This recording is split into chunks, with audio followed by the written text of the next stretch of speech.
20 საათია რვიანი ეთერში საღამომშვიდობისა გადაცემაში დღეს თქვენ ნახავთ.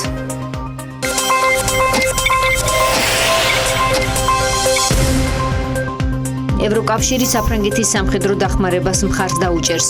რუსეთის პრეზიდენტი სირიაში სამხედრო ოპერაციის გააქტიურებას მოითხოვს, რაზე ჩამოყალიბდება მსოფლიო, რა ინტერესი გაივლის საქართველოზე. რვიანში თავდაცვის მინისტრი თინა ხიდაშელი და შეკითხვები მასთან საგარეო და შიდა თემებზე. რას ფიქრობს ის რუსთავი ორზე? რას ამბობს უშუალო ოპონენტ პატრიოტთა ალიანსზე? ოპოზიციამ რა იცის რა არის ბიუჯეტი საერთოდ ბიუჯეტის მუხლებს შორის სად რა როგორ უნდა გადაიტანო და გადმოიტანო არ იციან და საკრებულომ დედაქალაქის გაზრდილი ბიუჯეტი მიიღო. იგრძნობენ თუ არა ამას მოქალაქეები. იმედია რომ ახლა მაინც იქნება ქალაქზე და ამ ქალაქის მოსახლეობაზე გათვლილი ბიუჯეტი და არა კისრების და ღაბების დასკელებაზე. ბერმა დავით არმანიამ აბსოლუტურად არ იცის ქალაქის პრიორიტეტები და რაც თავარია თანხები იფლანგება უმიზნოდ. დებატები რვიანში.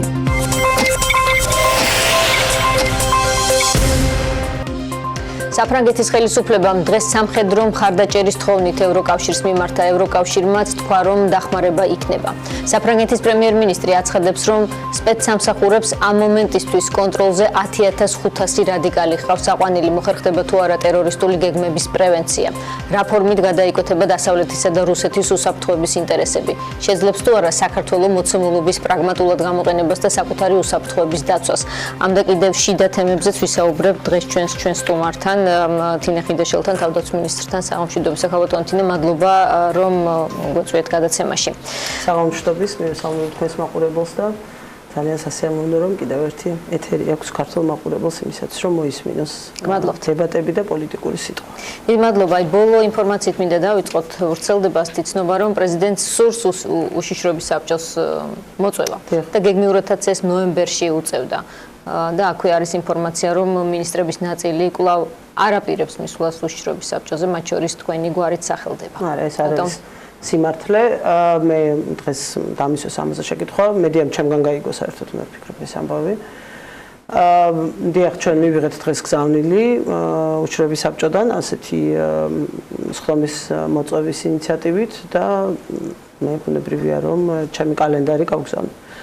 მე ნათქვამი მაქვს, დღესაც ვიმეორებ იმ ინტერვიუშიც ვთქვი, არ ვიცი ეს ემოცია რატომ დარჩა, რომ საქართველოს პრეზიდენტი არის ქვეყნის მთავარსარდალი და რა თქმა უნდა ნებისმიერ შემთხვევაში, როდესაც მას თავდაცვის მინისტრთან საუბრის რა ფორმატშიც გნებავთ, იქნება ეს უშიშროების საბჭო თუ რაიმე სხვა ფორმატში სურვილი, ინტერესი და საჭიროება აქვს, მე ყოველთვის მზად ვარ. უბრალოდ დღეს როდესაც მეუბნებიან, რომ ხვალ პირობითად ხვალ უნდა იყოს ეს შეხვედრა, ჩვენც ვიზიტები გვაქვს დაგეგმილი, ამიტომ მე 3 დეკემბრის შემდეგ თბილისში ვარ და მათ იციან ჩემი განრიგი უკვე და მე პრობლემა არ ხარ თბილისში და ეს არის ერთადერთი მიზეზი. ეს არის ერთადერთი მიზეზი, რა თქმა უნდა. ისე მიგაჩნიათ აუცილებლად ახლა ასეთ თემებზე უშიშროების საბჭოს ფარგლებში საუბარი და უცილებლად. ჩვენ უსაფრთხოების საბჭოს ხდომა გვაქვს დილით, მე მიმაჩნია რომ ეს არის თემები, რომელზეც ახლა ფორმატები არ არის იმდენად პრინციპულად მნიშვნელოვანი, რამდენადაც თავისთავად უწყებების ქმედებები, საქმიანობა არის მნიშვნელოვანი. მე პირადად გუშინ საიდუმლო ბრძანება გამოვეცი, რომლითაც იმ ნაწილში და იმ ფარგლებში, რაც თავდაცვის სამინისტროსთვის, სამინისტროს ეხება და თავდაცვის სამინისტროს მანდატი, რაზეც ვრცელდება მოქმედებების და გეგმების დავალება გავეცი, დარწმუნებული ვარ, რომ აბსოლუტურად ანალოგიური ვითარებაა ყველა სხვა უწყებაში. ყოველთვის მნიშვნელოვანია და კარგია, როდესაც არის ფორმატები, სადაც ჩვენ მინისტრებს შეგვიძლია გარდა იმისა, რომ ხომ პირადად და არც სხვა რომელიმე მინისტრ ერთმანეთთან კომუნიკაციის პრობლემა არ აქვს, ტელეფონზე საუბარს ამ თემებზე, რა თქმა უნდა, ყოველთვის ჯობს რომ შევიკრიბოთ და ვისაუბროთ. ხვალ დილით იქნება უსაფრთხოების საბჭოს ხდომა, ბევრ თემაზე იქნება საუბარი, მათ შორის ამ საკითხებზეც და ბუნებრივია რომ პრეზიდენტს თუ აქვს ამისი სურვილი, ანალოგიური არის რომ პრეზიდენტთანაც ასეთი საუბარი უნდა შედგეს. უბრალოდ კიდევ ერთხელ ვამბობ, სამწუხაროდ მე პირადად არ ვიქნები, თუმცა თუ ეს იქნება ამ რიცხვებში. არ არის ეგ საუბარი რომ აიზამეც ხვალანზე უნდა იყოს. საუბარი იყოს სწორედ იმაზე რომ უნდა ჩავატაროთ და გვაცნობეთ თქვენი მოძრაობის გრაფიკი. თუმცა განსხვავებული პოზიცია აქვს როგორც ჩანს მინისტრთა კაბინეტის ბევრ წევრს. ხო, მე არ ვიცი, იმიტომ რომ თქვენ ჩემი პოზიციაც ასე გქონდათ, მან მოწოდებული, ამიტომ ეს ნამდვილად სიმართლეს არ შეესაბამება. მე არ ვიცვლი პოზიციებს, რაღაცა კვირეების მიხედვით მე პირველ დღიდან ვთქვი და დღესაც იგივეს ვიმეორებ და ვადასტურებ, რომ ქვეყნის უმაღლესი მთავარსარდალი არის ქვეყნის უმაღლესი მთავარსარდალი და თავდაცვის მინისტრი ვალდებულია ყოველთვის იყოს ამ პროცესის დისკუსიის, შეხვედრის, სხდომის, რა ვიცი, რაც გნებავთ. ნებისმიერი ფორმატის მონაწილე, უბრალოდ რა თქმა უნდა გაგება არის კორექტული და ეს ურთიერთგაგება არსებობს, რომ ეხა ესე შეიძლება ვიღაცა სადღაცას იყოს. მე ბერლინში მაქვს მაგალითად ვიზიტი და მგონია რომ არანაკლებ მნიშვნელოვანია ჩემი ბერლინში ვიზიტი იმაზე, ვიდრე რაღაც სხდომაზე ვიჯდე, რომელზეც შეიძლება ჩემი პოზიცია ან თავდაცვის პოზიცია სხვა ადამიანებმაც მიიტანონ. ვინც ერთნიშნულად მიიჩნევს, რომ მსგავს საკითხებზე მსჯელობა არა პრეზიდენტის, არამედ პრემიერის პრეროგატივაა. მე მიმაჩნია, რომ ეს ამ წუთას და იმედი მაქვს, რომ ეს ასეც დარჩება. ეს არის კრიზისების მართვის საბჭოს მანდატზე თუ ვისაუბრებთ და საკანონმდებლო რეგულაციაზე.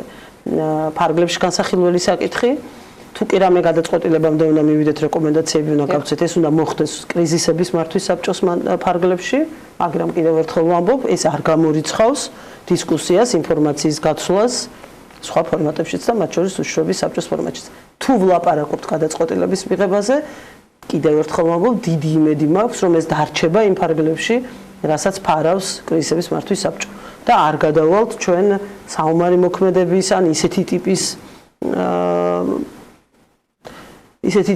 გადაწყვეტილების მიღების პროცესში რაც უშუალოდ საბჭო ჭირდება.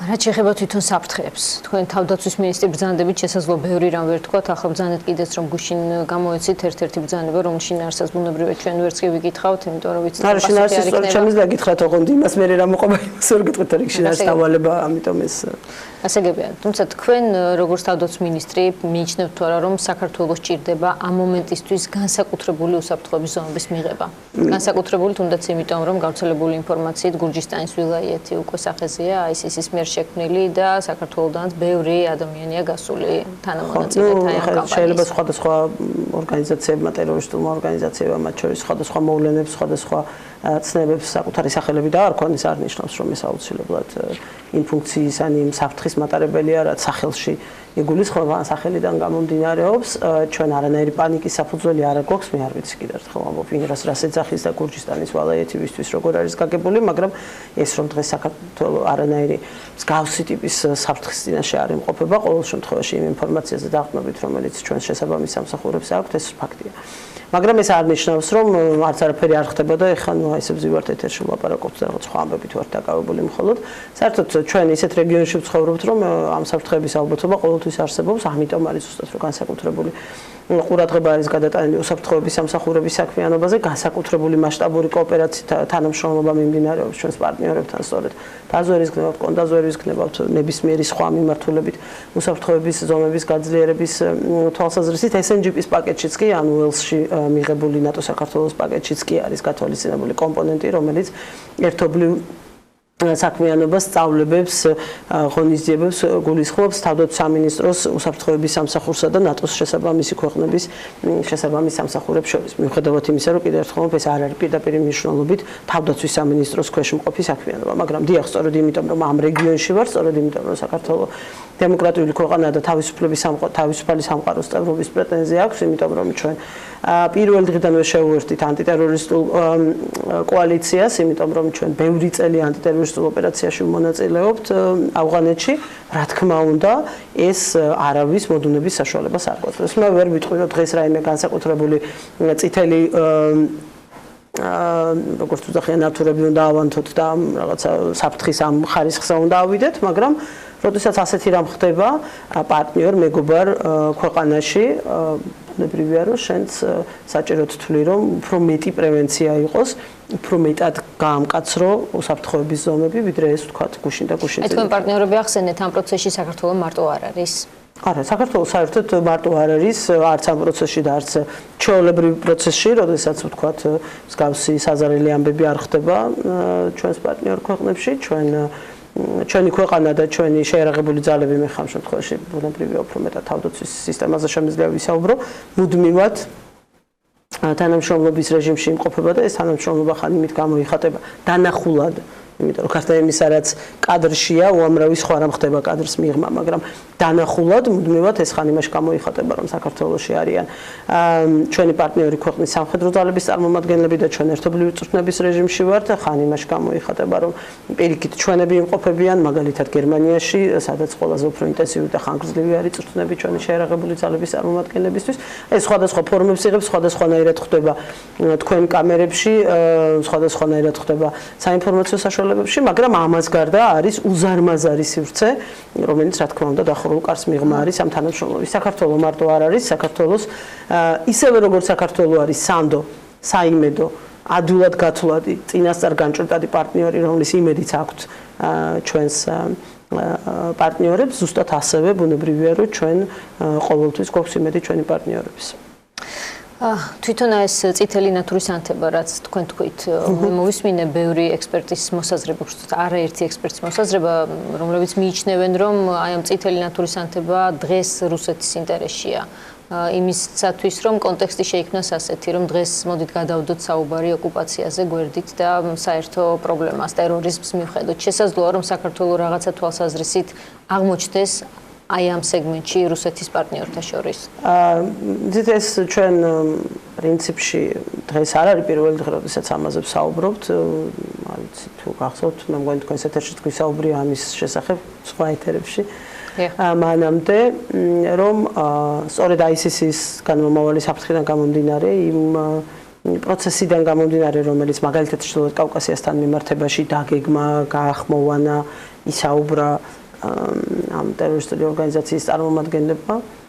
იქ ჩანდა ფანჯარა შესაძლებლობის, რომ რუსეთის ხრიდან საფრთხის ხარისხის მასშტაბის ბოლომდე გაცნობიერების და გაანალიზების კვალ და კვალ ლოგიკური გახდებოდა დასავლეთის და რუსეთის დაახლოება, ამ ცივი ომის რაღაცა ნიშნების საბოლოოდ მოსპობა, დიალოგის რეჟიმზე გადასვლა და შესაბამისად გადაწყვეტილებების მიღება ყველა იმ პრობლემის მოგვარებისთვის, რაც რუსეთსა და დასავლეთს შორის დგას ამ წუთას როგორც პრობლემა. ამის იმედი იყო, ძალიან ბევრი საუბარი იყო ამაზე თბილისშიც, ვაშინგტონშიც, ბრიუსელშიც, ნებისმიერ დედაქალაქში. სადაც ადამიანები გვაქვს მოლოდინი, რომ რაციონალური აზროვნება, რაციონალური არგუმენტები, პრაგმატული პოლიტიკა, შენი სახელმწიფოს ინტერესებიდან გამომდინარე და შენი მოსახლეობის უსაფრთხოების უზრუნველყოფიდან გამომდინარე, იქნებოდა პრიორიტეტული. იმ თქვათ ამბიციაზე, ველიკაძირჟაულ ამბიციებზე, რომელიც მუდმივად ისმის მოსკოვიდან. სამწუხაროდ ეს არ აღმოჩნდა ეს პრაგმატული პოლიტიკა და ეს რაციონალური არგუმენტაცია, რეალობა და ჩვენ ამ ხნის განმავლობაში, რაც ტერორიზმის საწინააღმდეგო კოალიცია არსებობს, ანტიტერორისტული კოალიცია არსებობს, ვერ ვნახეთ. პარიზის მოვლენების ფონზე თუ კი ეს ყინული გარუღება და თუ კი აღქმა დანახვა საფრთხის მასშტაბის მათ შორის, კიდევ ერთხელ ხაზგასმის თუ ამბობ, პოტენციურად რუსეთის მიმართ თუ რუსეთის მიერ გახდება ადეკვატური, მე ვფიქრობ, რომ ეს მხოლოდ წაადგება 21 საუკუნის მსოფლიოს. აი ეს ფოტო, რომელიც ჩვენ ნახეთ ობამას და პუტინის ერთობლივი, ეს პრაგმატული ინტერესი არის საქართველოში ამ კომუნიკაციის არსებობა საქართველოსთვის. რა თქმა უნდა, საქართველოსთვის ეს არის მხოლოდ და მხოლოდ მომგებიანი. საქართველოს მომგებლის ეს ერთობლივი ინტერესი შემთხვევით. სწორედ ეს არის თავარი წეანდება, ალბათ, რაც უნდა ვთქვათ ასეთ დროს. მე, როგორც საქართველოს თავდაცვის მინისტრი, ადამიანი, რომელსაც ძალიან ბევრი წელია მაქვს ძალიან ახლო ურთიერთობა დასავლურ სამყაროსთან, რომელიც კულისებს მიღმა და კულისებს ორივე მხარეს ყოფილ ვარ. და ყველანაირ პრინციპში დიალოგში და საუბარში მიმიღია მონაწილეობა. ვარ ღრმად დარწმუნებული, რომ ასეთი გადაწყვეტილება პარტნიორების ერთგული თანაგვერდში მდგომი პარტნიორების მიმართ არასოდეს არ მიიღება შენი იგნორირებით. ვიცით რა ეს და თუ ჩვენ ორივე შევთანხმდებით იმაზე, რომ ეს არის მოცემულობა, მე და თქვენ მხარდამხარო ვიბრძვით ავღანეთში 10 წლის მანძილზე და ერთად ვართ ამ ბრძოლის მონაწილე. თუ ეს არის მოცემულობა, რომ ამ პარტნიორობას ვერაფერი წინ ვერ დაუდგება. მაშინ რა თქმა უნდა საქართველოს პრაგმატული ინტერესებში არის ის ფოტო, რომელიც ჩვენ ყველამ ერთად ვნახეთ და რომელიც დიდი ხანია აღარ გვინახავს. სოციალურ გარემოში ობამას პუტინის შეხვედრა არაოფიციალურად მაგიდის გარშემო ბევრი კამერებით და ბევრი თანაშემწეებით, რომლებიც ნოუთებს აკეთებენ, არამედ აი ესეთი პირადი შეხვედრა, სადაც უფრო მეტი შესაძლებლობა არსებობს გულწრფელი საუბრის და მარტივად პრობლემების დანახვის. ეს არის საქართველოს ინტერესში. ისევ და ისევ იმ დათქმით, რომ ჩვენ ზუსტად ვიცით, რომ არც ერთი გარიგება, არც ერთი მორიგება, არც ერთი გადაწყვეტილება არ იქნება მიღებული საქართველოს ხარჯზე. და ვერ მოხდება ესე, რომ დღეს ყველა მუცბად თქვას, რომ საქართველოს აღარ არსებობს გაქრა. და ერთადერთი პრობლემა ეს არის, ვთქვათ, X ტერორისტული შეტევა. ეს ესე არ ხდება, ეს ესე არ ხდება განსაკუთრებით პარტნიორებს შორის და ამისი თეორიული ალბათობაც კი არ არსებობს. თუმცა აი 2001 წლის შემდეგ ნატო უპრეცედენტოდ გაფართოვდა, რაც ასეთი იყო სტრატეგია. 7 ახალი წევრი მიიღო ნატომ. 11 სექტემბრის შემდეგ. 11 სექტემბრის შემდეგ. როგორ ფიქრობთ, თქვენი პროგნოზი როგორია? აი ამ თვალსაზრისით ჩაიკეტება დასავლური სამყარო თუ პირიქით გაიხსნება? თქვენ იცით, რომ მე თავს ვიკავებ ასეთი პროგნოზებისგან, იმიტომ რომ ჩემი მთავარი ამოცანა არის, რომ არც არასწორი მოლოდინები გავაჩინო ქვეყანაში და არც პირიქით ნიჰილისტური განწყობები არ იყოს საქართველოში. მე მინდა რომ ყველა ძალიან რეალისტურად უყურებდეს მომავალს. ბევრნაირი შესაძლებლობები ჩნდება ხოლმე პერიოდულად. ჩვენ ბევრჯერ გვითქვამს, რომ თავარია ქვეყანა იყოს მზად ნატოს წევრობისთვის და ის პოლიტიკური მომენტი აუცილებლად დადგება. რაღაც მოხდება ისეთი, რაც შეატრიალებს, ვთქვათ, პოლიტიკური კლასის იმ ნაწილის განწყობებს თუ გადაწყვეტილებებს, ვინც დღეს უფრო მეტად დაფიქრებულია შედეგებზე ასეთი გადაწყვეტილების მიღების, მაგრამ მე ნამდვილად არ შემიძლია ახლა აქ რაღაც სპეკულაციებით დავკავდე და ვთქვა, რომ აი ეს იყო ის მომენტი, რის შემდეგაც ზუსტად იგივე ეფექტს მიიღებენ ასპირანტი ქვეყნები, όπως საქართველო და მონტენეგრო, რაც ვთქვათ 11 სექტემბრის შემდეგ მოხდა ბალტიისპირეთთან მიმართებაში, როდესაც პრაქტიკულად წინა დღეს მათ ჯერ კიდევ ეუბნეოდნენ, რომ არც კი ეფიქრათ წევრობაზე და პრაქტიკულად მეორე დღეს უთხრეს, რომ მოემზადეთ წევრობისთვის. ის იყო ის მომენტი, იმ მომენტისთვის მახასიათებელი რეალობა, ეს იყო ბუშის ამერიკის შეერთებული შტატები, ჩვენ დღეს გვაქვს სხვა რეალობა. ჩვენ არ ვიცით შოკიდან გამოსული დასავლური სამყარო რა გზაზე დადგება. მაგრამ ერთი რამე რაც გადაწყვეტილების მიღების ნაწილში, მაგრამ ერთი რამე რაც ზუსტად ვიცით, ეს არის რომ ნებისმიერი გადაწყვეტილების თანამონაწილე იქნება საქართველო. ეს ვიცით ზუსტად. არც საქართველოს ხარჯზე მოხდება რამე და არც საქართველოს გარეშე მოხდება რამე. თანარჩენი უნდა ჩვენი მცდელობები გავაძლიეროთ, ბუნებრივია და ამ ვითარებაში კიდევ უფრო მეტად აქტიურები ვიყოთ და მეორეს მხრივ უნდა დავალოდოთ ასევე იმ პროცესს, რომელიც უკვე დაიწყო აგერ თურქეთში 2 დღის წინ. საქართველოს და ერთ-ერთი შიდა პოლიტიკური ეპიცენტრი კანცელარიასთან, სადაც თქვენ ხვალ მგონი მოგიწევთ მისვლა, ხომ? სადაც ეს მოშიმშილეები არიან და პრაქტიკულად როგორც ამ დღეებში ბევრჯერ ვიყავი რომ რაღაც მაინც რომ ჩაუვლით ხოლმე აი მოშიმშილეებს, რომლის ძირითადი სეგმენტი მაინც რესპუბლიკური პარტიაა, თქვენ ხშირად გახსენებთ პატრიოტთა ალიანსის ლიდერი სხვადასხვა კონტექსტში, რომ აღარ გავიმეოროთ ახლა ყველას ნანახი აქ რამდენიმე მისი გამოსვლა ირმაინაშვილის კი, მათ შორის მე რთმებით უნდა გამომათრიოს.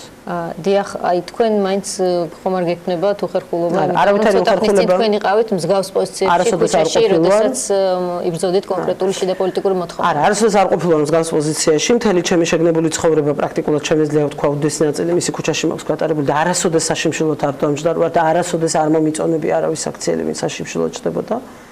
იმიტომ რომ ერთის მხრივ ეს არის სასოწარკვეთა, რომელიც პოლიტიკოსისთვის არ არის საკუთარ ინსტრუმენტი და მეორე მხრივ ეს არის შანტაჟი.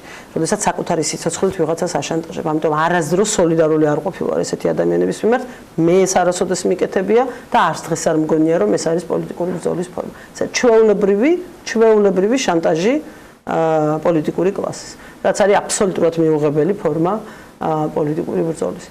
ის შიმშილობა კიდე ცალკე კითხვის ნიშნის ქვეშ დგას, მაგრამ ეგ არ არის ჩემი განსაჩენი. ქვეყანაში არის, ჩვენ ვართ დემოკრატიული ქვეყანა. ყველა ადამიანს შეუძლია ვისი სურათის ხშირად ნახვაც სიამოვნებს, იმის სურათი დაიკიდოს აქციაზე და უყუროს, ხან აგრესია გამოხატოს ამ სურათის მიმართ და ხან თმების თრევით, გამოთრევით დაემუქროს.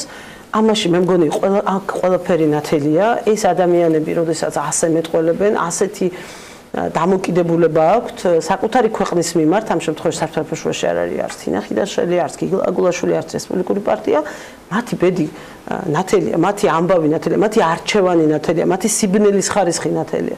ამიტომ არავითარი უხერხულობა არ მაქვს, არავითარი, როდესაც ესეთი ბნელი ადამიანები ჩემს გადადგომას ითხოვენ. ეს ადასტურებს მე რაღაცას ძალიან სწორად ვაკეთებ. რაც მიუღებელია მოსკოვისთვის და ადამიანებისთვის, ვინც პირდაპირ იმართებიან. მიიჩნევთ რას? შეგიძლიათ დაგვიკონკრეტოთ, რომ შიმშილობენ გასაგებია ეს თქვენთვის მიუღებელი ფორმაა, ფიქრობ, რომ ეს ნაკლებად არის სიბნელის გამოვიხატული. აი რას გულისხმობთ? აი რა გადავდეთ იმ სატელევიზიო არხზე და უცბად დაინახავთ, რასაც გულისხმობთ. ძალიან მარტივია ამის. არ ეთანხმებით მათ პოზიციონირებას, არ ეთანხმებით მათ მე არ ვეთანხმები არაფერს, არც ერთ სიტყვას, რომელიც ამ ტელევიზიიდან ისმის. არ ვეთანხმები მათ პოზიციებს, მათ დამოკიდებულებებს, მათ მიერ დაყოფილ საქართველოს სარწმუნოების მიხედვით, დაყოფილ საქართველოს ეროვნების მიხედვით, მათ მიერ ჩარეცხილ მუსლიმებს, ანუ ამ იდეოლოგიას, რომ ისინი არ უნდა იყვნენ ისეთივე წევრები ჩვენი საზოგადოების როგორც სხვები. არ ვეთანხმები, არ ვიზიარებ. ვფიქრობ, რომ ჩემი ქვეყნის წარსულიც კი არ არის, იმიტომ რომ წარსულშიც არ ყოფილა ჩემი ქვეყანა ესეთი.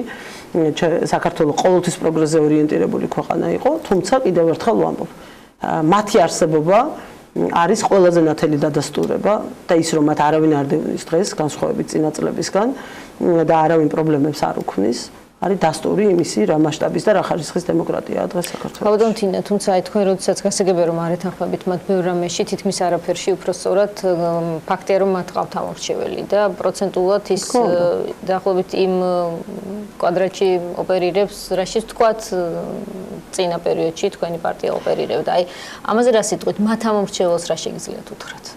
ეხომ არ მიიღებს ამორჩეველი შეურაცხყოფად, როდესაც თქვენ ამბობთ მათ ლიდერებზე, მათ მიერ ხმამიცემულ ადამიანებზე, რომ ისინი არიან ბნელები. არა, რა თქმა უნდა, ეს ამორჩეველი შეურაცხყოფა არ არის, ეს ყველას არჩევანია, ყველა ადამიანი თავად ირჩევს, ვინ მოსწონდეს, ვინ იყოს მისი სიმპათიის ობიექტი და ვის მიმართ კონდეს აგრესია.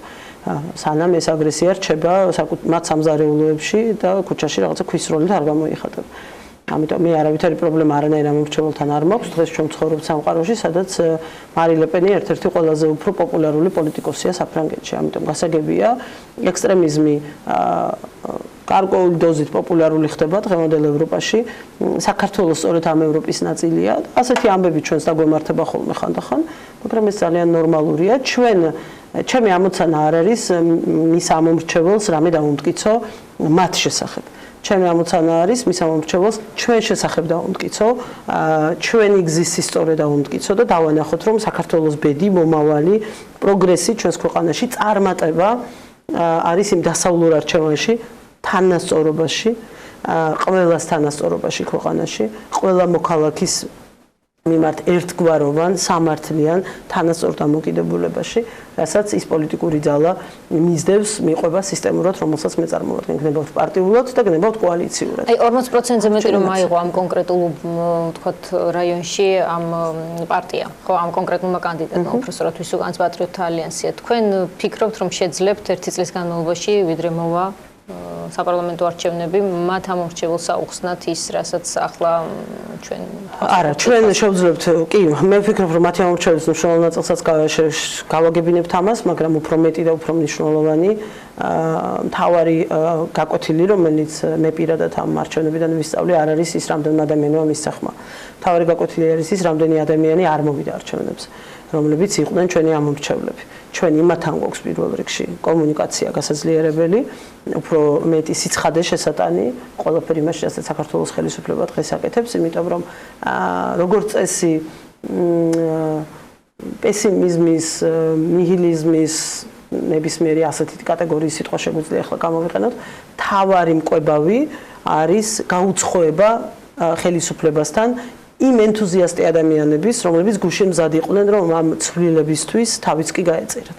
აი ეს არის მთავარი პრობლემა. ამიტომ ჩვენ ამაზე გვაქვს პასუხი გასაცემი, ეს ადამიანები ყავს დასაბრუნებელი საარჩევნო უბნებთან. და მაშინ პროცენტებიც განსხვავებული იქნება და ბევრი რამე იყო, მათ შორის არასწორი მოლოდინებიც იყო, ხო? ამიტომ ამის ანალიზია საჭირო, რა პროცენტით ითამაშა როლი იმაში, რომ მაგალითად ადამიანები, რომლებმაც მე მომცეს ხმა, პირველად საქართველოში მოხდა, რომ საგარეჯო მოიგო ოპოზიციონერმა კანდიდატმა, რატომ დარჩნენ სახლში ამ არჩევნებს. გავდამთინე, მხოლოდ არასწორი მოლოდინები და არასწორი დაპირებები. არა, მათ შორის თქო. ანუ ეს უნდა გავიგოთ ჩვენს მიერ ვერ შესრულებული დაპირების დოზა რამდენი იყო, არასწორად გაგებული დაპირების რამდენი იყო და ჩვენს მიერ გაცემული არასწორი დაპირება რამდენი იყო. ისევ როგორც ბევრი სხვა ფაქტორი, რომელიც ამ გზაზე თქვენ ეხლა რაღაცას ეს არის მთავარი ანალიზის საფუძველი ჩემთვის და მთავარი გაკვეთილი ამ არჩევნებიდან. თუმცა როგორც ჩანს, გუნდის შიგნითაც სულ ისმება ეს კითხვა, რომ ეს სამუშაოა სავარაუდოდ თქვენი მხრიდან, არ ვიცი ეს ადამიანები მოხდებიან თუ რა კიდევ თქვენ გუნდში, თუმცა აი მაგალითად კვლავ მეჭიაური იმ ხალხს მემიჯნები, ვინც პატრიოტთა ალიანსს მიუღებელ ძალად მიიჩნევს. ანუ თქვენ გემიჯნებათ. გამემიჯნებს. სავარაუდოდ რა პროცენტია გუნდში ასეთი მოსაზრებების არ არის ახლა სწორი ჩემგან ამაზე საუბარი, მეჭეორის გადასაწყვეტი და არჩევანია, ვის გაემიჯნება, მე ამასთან პრობლემა არ აქვს. ის გამიჯნული დარჩება შესაბამისად მომავალ არჩევნებში გუნდისგან, თქვენ როგორ ფიქრობთ? ის თავად გადაწყვეტს გაემიჯნება თუ დარჩება გუნდში და როგორც ჩანს გადაწყვეტილი აქვს რომ გაემიჯნოს გუნდს. მის გადაწყვეტილებაზე თუ პარტიული გადახედვა კოალიციური ჩემი პარტიის წევრი, ამიტომ მისი პარტიის გადასაწყვეტია ასეთი განცხადებების შემდეგ რა არჩევანს გააკეთებს ივანიშვილის პარტიის წევრია. ივანიშვილი არ არის იმ პარტიის თავმჯდომარე. ესე იგი, მისი შექმნილი პარტია ვიგულისხმეთ, თუმცა კი ბატონო, აი ერთ კითხვას გადავსვა ამ თემასთან დაკავშირებით, ინაშვილის მოთხოვნა ერთ-ერთი არის ის, რომ საარჩევნო აგიტაცია პროპაგანდა აეგრძალოს რომელიმე კანდიდატის სასარგებლოდ მინისტრებს, ყველას ვინც ხელფას ბიუჯეტიდან იღებს და რაიმე ტიპის თქვათ კავშირი შეიძლება კონდეს. გასაგებია, ეს არის კლასიკური მაგალითი იმისი, რომ სიტყვით ამაზე თქვენც გაწუხებდათ ხოლმე თემის დროზე ეს თემა. არასოდეს ქალბატონო, ეს არის qalbi ადმინისტრაციული რესურსის გამოყენება. სხვა რამეა. დიდი ბოდიშით მე ადმინისტრაციული რესურსი არა ვარ. მე პოლიტიკური თანამდებობის პირი ვარ, პოლიტიკურად პარტიული ნიშნით დანიშნული. არა, კანონი რო არ დამირღვევია, ეს საერთოდ არ არის საინტერესო. კანონი არ დამირღვევია, გასაგებია. მე ფილოსოფია არ დამირღვევია არჩევნების. და ის რასაც ის ამბობს, არის კლასიკა იმისი, რომ ბოდიშს ვიხდი, აზრზე არა ვართ არჩევნების. მე დავით სერგენკო, ანუ ვისაც ის ყველაზე ხშირად ახსენებს, გიგლა აგულაშვილი, პრემიერ-მინისტრი. ნებისმიერი მინისტრი, რომელიც არჩევნების დროს გნებავთ მარტვილში და გნებავთ საგარეჯოში ჩავიდა. ჩვენ ყველანი ვართ პოლიტიკური ნიშნით, პოლიტიკური პარტიებისადმი და მართული პოლიტიკური კოალიციისადმი კუთვნილების ნიშნით დანიშნული ამ თანამდებობებს. დიახ, კი ვადასტურებ, რომ ჩვენ გვაქვს ინტერესი ნებისმიერ არჩევნებში კანდიდატის გამარჯვების. რა თქმა უნდა, გვაქვს ინტერესი. იმიტომ რომ იმ პოლიტიკურ ძალას ვეკუთვნით, რომელიც ასახელებს კანდიდატს არჩევნებში და გვაქვს ინტერესი რომ ამ კანდიდატმა მოიგოს. უფრო მეტიც 2016 წლის საარჩევნო კამპანია რო დაიწყება, ჩვენ თავად ვიქნებით მინისტრები და კანდიდატები. და ხა რა უნდა ვქნათ? როგორ უნდა მოვიქცეთ ამ დროს? არ უნდა მივიღოთ საარჩევნო პროცესში მონაწილეობა და რა უნდა ვთქვათ? რომ იცით მე ყველას მინისტრი ვარ. როდესაც მინისტრზე დაკისრებულ მოვალეობებს ვასრულებ. ყველას მინისტრი ვარ. თუ სადმე რომელიმე ასპექტში ჩემი საქმიანობის თქვენ დაინახავთ, რომ მე პარტიული ნიშნით ვიღებ გადაწყვეტილებებს ჩემი მინისტრის პორტფელით გათვალისწინებული ფუნქციების შესრულების, რა თქმა უნდა მოითხოვოთ ჩემი გადადგომა და უნდა იბრძოლოთ იმისთვის, რომ მე გადავდგე.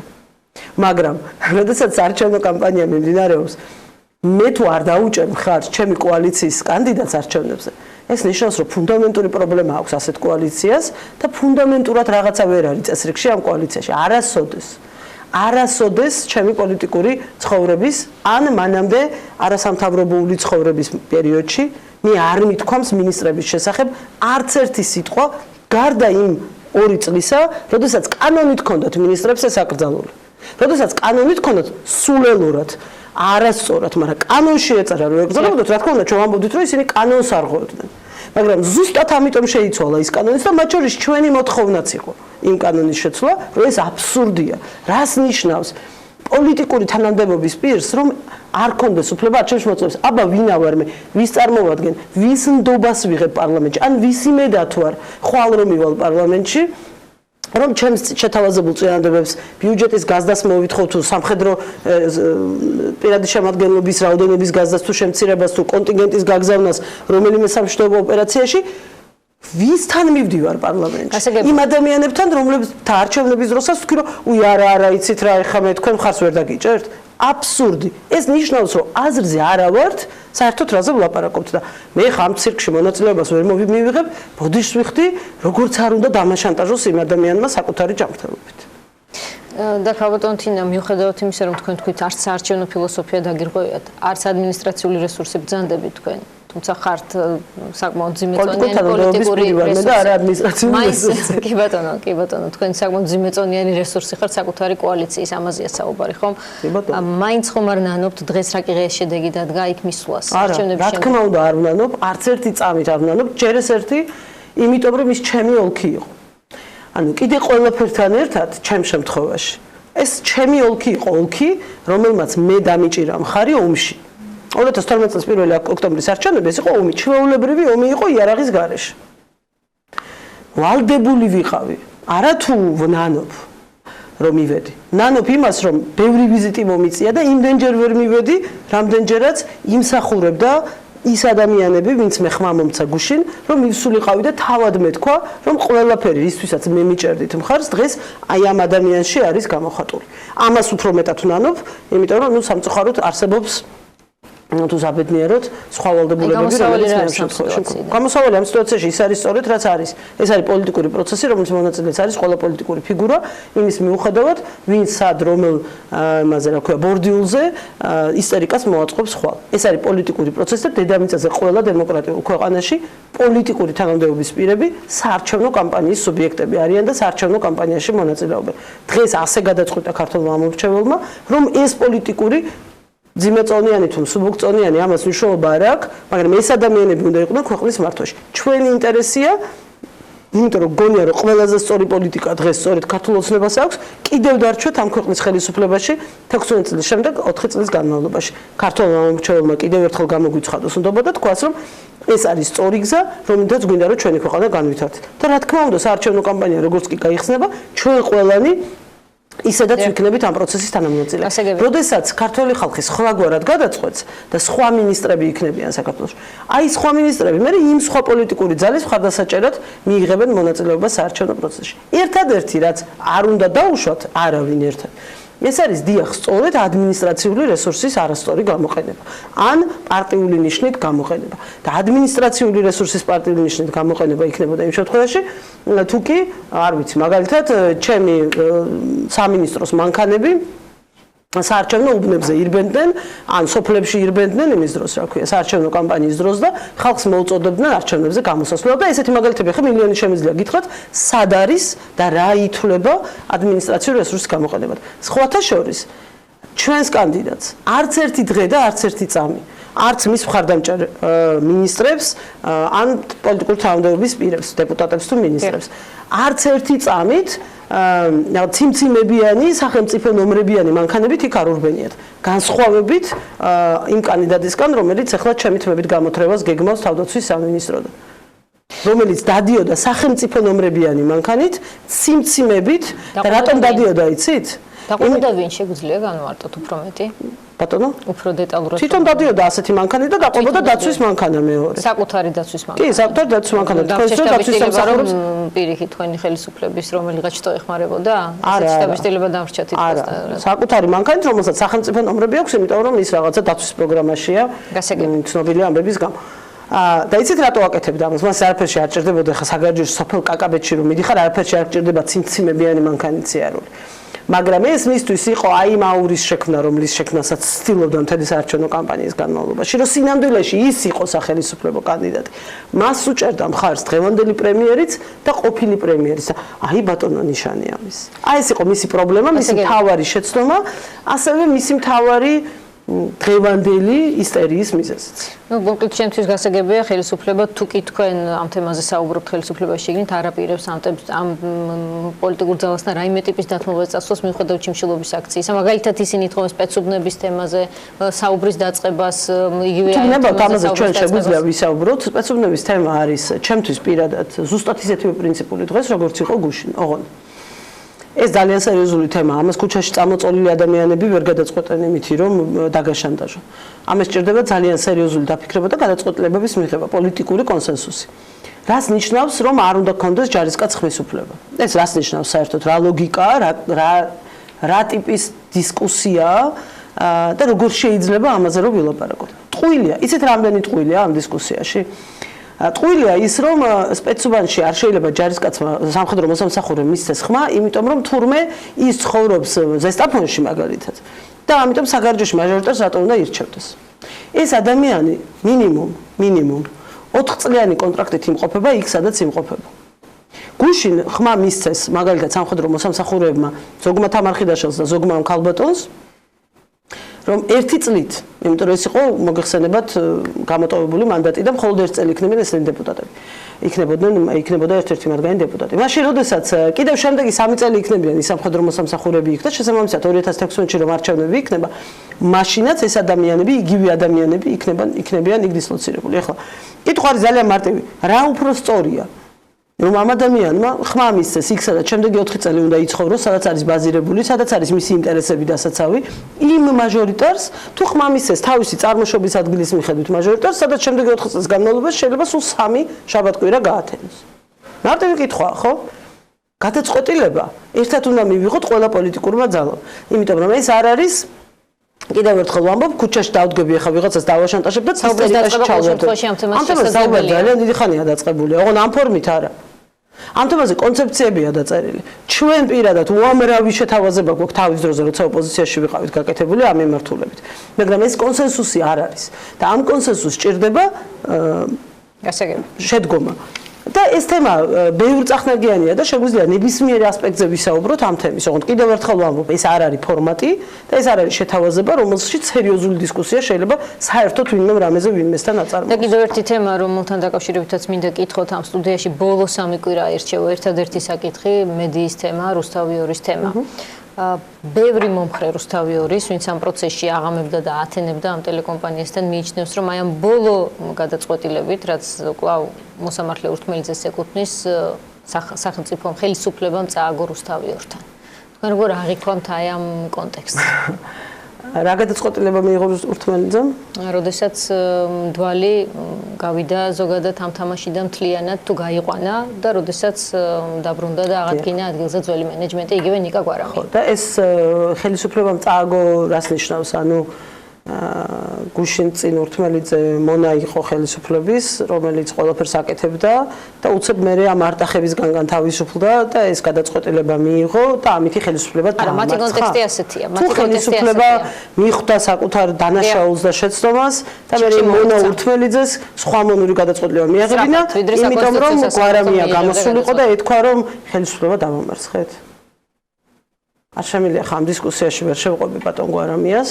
იმიტომ რომ ნებისმიერი წინადადება, რომელსაც ჩვენ მისგან ვისმენთ, ნებისმიერი წინადადება, ეს არის გულწრფელი. ეს ვიცი ზუსტად, რომ ის არის გულწრფელი ყველაფერს შესწამობს. იმიტომ რომ თვითონ ხო ესე მოიქცეოდა და მას ხო ვერ წარმოუდგენია, რომ სხვანაირად იქცეოდნენ ხელისუფლებაში მყოფი ადამიანები. ამიტომ მისი დისკურსი არ არის ჩემთვის საინტერესო.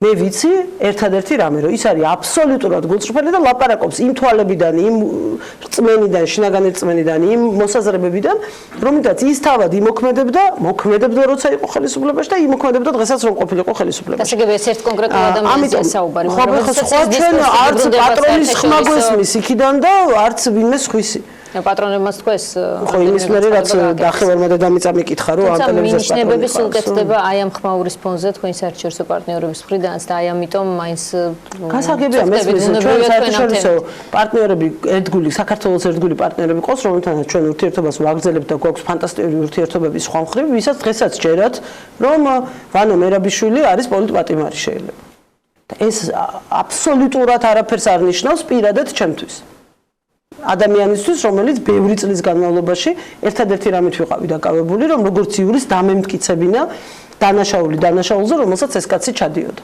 და რომლის შესახებაც სტრასბურგის სასამართლომ გამოიტანა გადაწყვეტილება და პირდაპირ ჩაწერა, რომ შინაგან საქმეთა სამინისტრომ გრძელისია, გახსოვთ, ყველაფერი გააკეთა იმისთვის, რომ სამართალი არ დადგმულიყო ამდღარ იყო საქმეზე.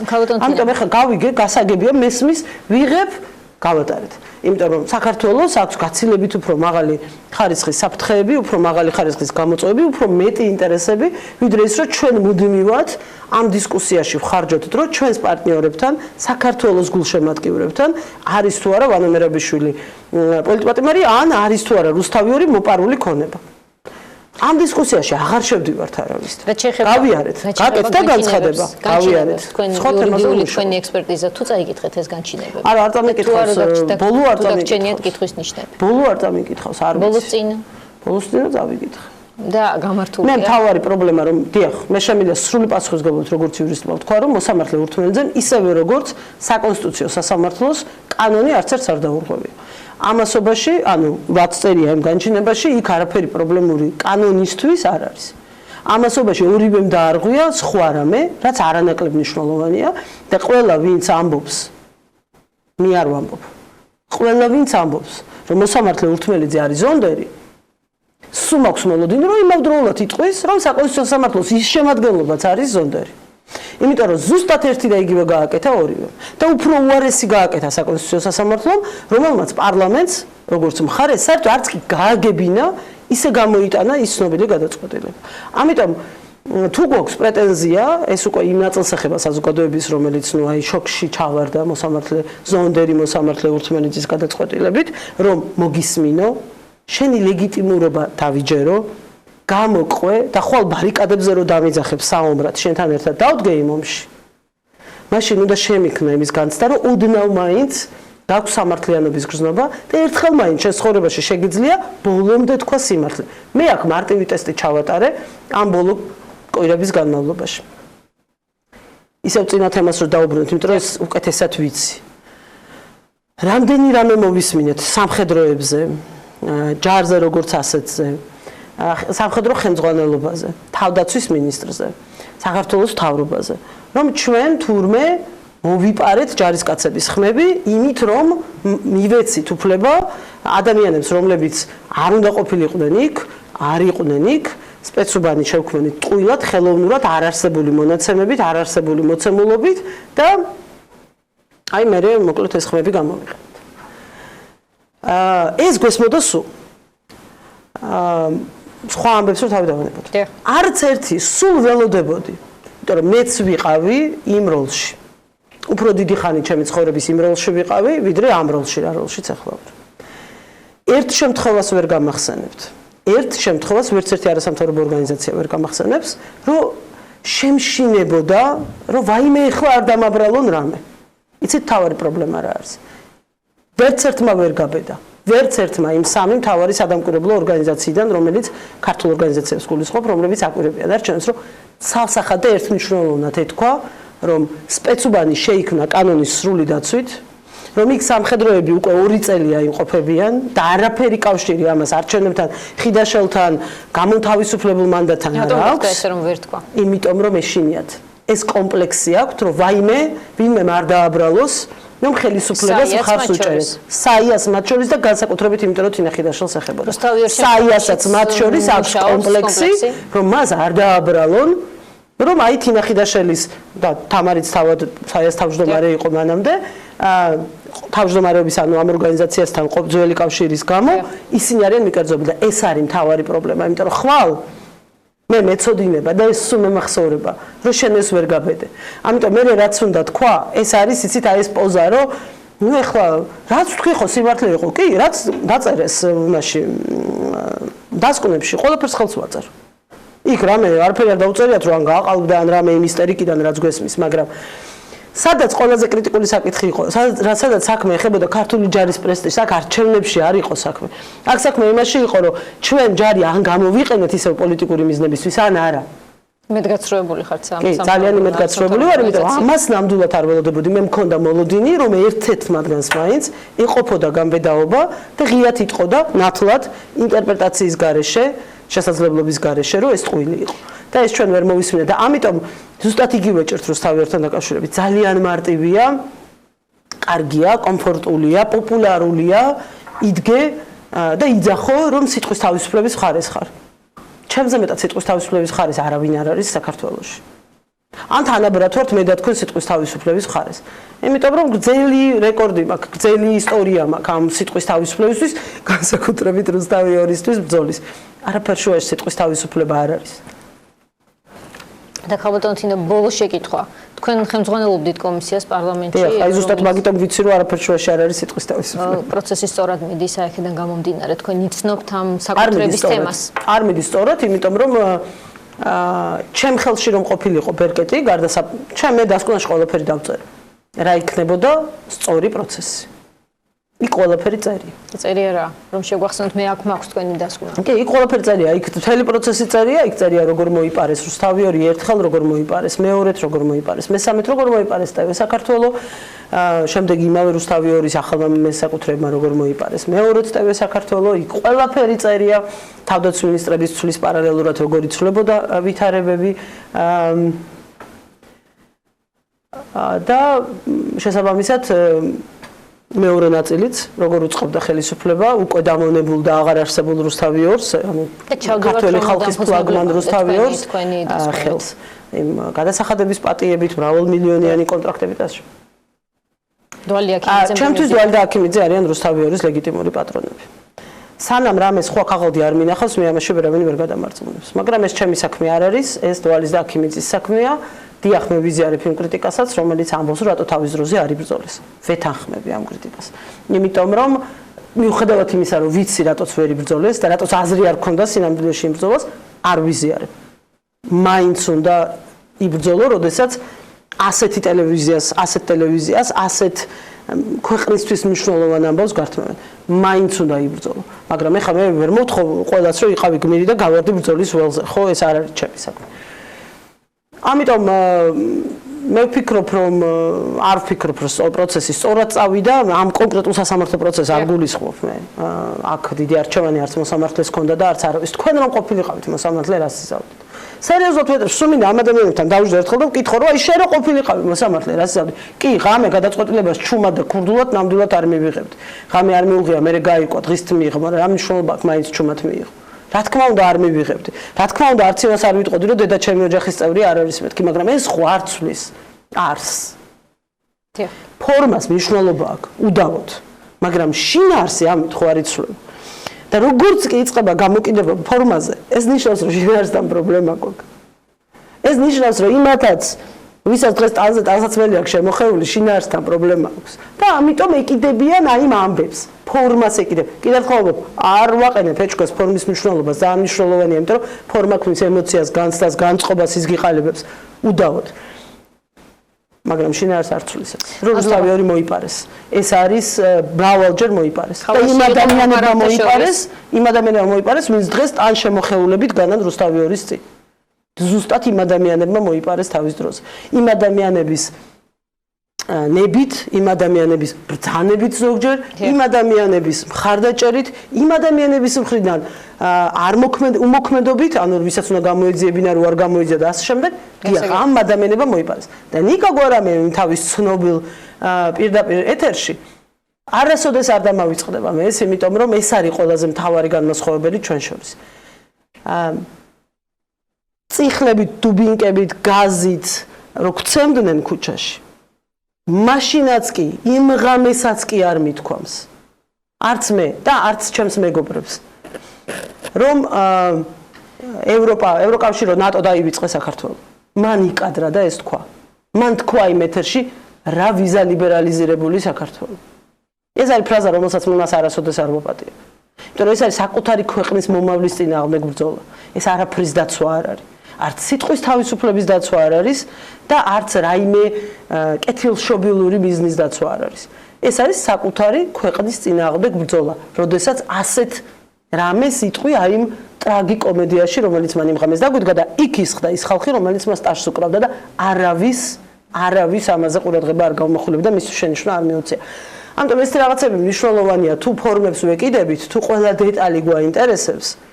ჩვენც გვაინტერესებს, მეც მაინტერესებს, როგორც საქართველოს მოქალაქეს, რომელსაც მათზე, ბევრ მათგანზე გრძელი ისტორია მაქვს ქუჩაში ბრძოლის სიტყვის თავისუფლებისთვის. მადლობა თინე ხიდაშელს, რომელიც პასუხობდა როიანის შეკითხვებს. ჩვენ დავბრუნდებით რეკლამის შემდეგ თბილისის ბიუჯეტის თემით, რომელიც გაიზარდა. ვნახოთ რა პარამეტრებით. დროებით.